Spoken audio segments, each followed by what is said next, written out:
हम सभी को माघ मातम 7वें अध्याय में बता रहे हैं कि चित्रगुप्त की आज्ञा पाकर दूतों ने कुंडल को तो नरक में डाल दिया और देवदूत विकुंडल को लेकर सरग की ओर चल पड़ा।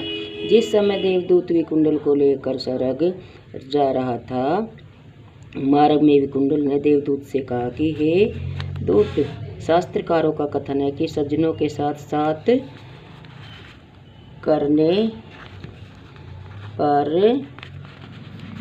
सज्जनों का साथ साथ चलने से मित्रता हो जाती है। इस नियम पर आप मेरे मित्रों, अतएव आप मेरी शंका समाधान का कि हम दोनों भाई एक ही कुल में उत्पन्न हुए, एक माता पिता के संतानें हैं और जीवन भर हम दोनों ने एक जैसे ही कर्म किए हैं। हम दोनों भाई हिंसा और पाप में रहे हैं, लेकिन इस विचित्र स्थिति का क्या कारण है कि मुझे सरग मिल रहा है? हम दोनों ने मध्यमास और दुराचारी जैसे कर्म किए हैं, फिर मैं सरग में और मेरा बड़ा भाई नरक में भेज दिया गया। इसका क्या कारण है?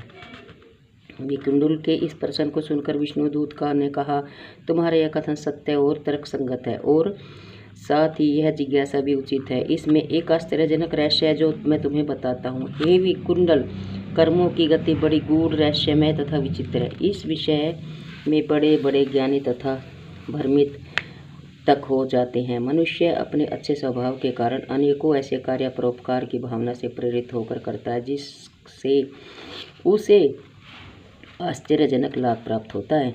इसी प्रकार अज्ञानतावश मनुष्य से ऐसे भी पाप हो जाते हैं जो उसके घोर कष्ट का कारण बनते हैं। देवदूत ने विकुंडल की शंका को समाधान करते हुए आगे कहा, यह तो स्पष्ट और सत्य है कि तुम दोनों भाई जीवन भर पाप कर्मों में लिप्त रहे, कभी भी कोई पुण्य कार्य नहीं किया, किंतु अपने जीवन में अंतिम वर्षों में तुम अपने भाई का साथ छोड़कर यमुना के दक्षिणी तट पर महर्षि सुमित्रा के आश्रम में रहने लगे थे। वहाँ पर तुम्हारे जीवन को सद्गति और सत्संग प्राप्त हुआ। तुम प्रतिदिन हरि कथा श्रवण करने तथा माघ स्नान आदि करने लगे थे। इस प्रकार तुम्हारा जीवन धार्मिक कृत्यों में लगने लगा था, परंतु तुम्हारा बड़ा भाई भीलों के साथ रहकर और भी अधिक हिंसा तथा पाप कर्मों में लीन रहा।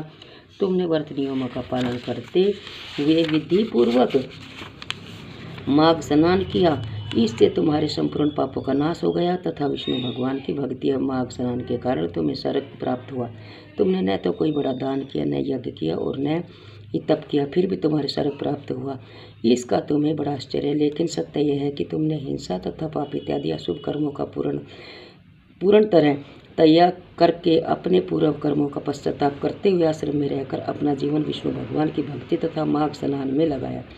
इससे ही तुम्हें स्वर्ग की प्राप्ति हुई है। हे वैश्वर, भविष्य में जो भी पापी मनुष्य अपने सारे पाप कर्मों का परित्याग करके सत्कर्म करता हुआ ईश्वर भक्ति में मन लगाएगा और माघ स्नान आदि पुण्य कर्म करता हुआ सात्विक जीवन व्यतीत करेगा, वह समस्त सांसारिक दुखों से मुक्त होकर समस्त सुखों को भोगता हुआ अंत में स्वर्ग को प्राप्त करेगा। हे विकुंडल, यद्यपि तुमने जीवन भर पाप किए हैं, किंतु अपनी आयु के अंतिम 2 वर्ष धार्मिक कर्मों में लगाए हैं, भगवान की पूजा उपासना की है तथा माघ स्नान किया है, अतएव तुम्हें स्वर्ग प्राप्त हुआ है।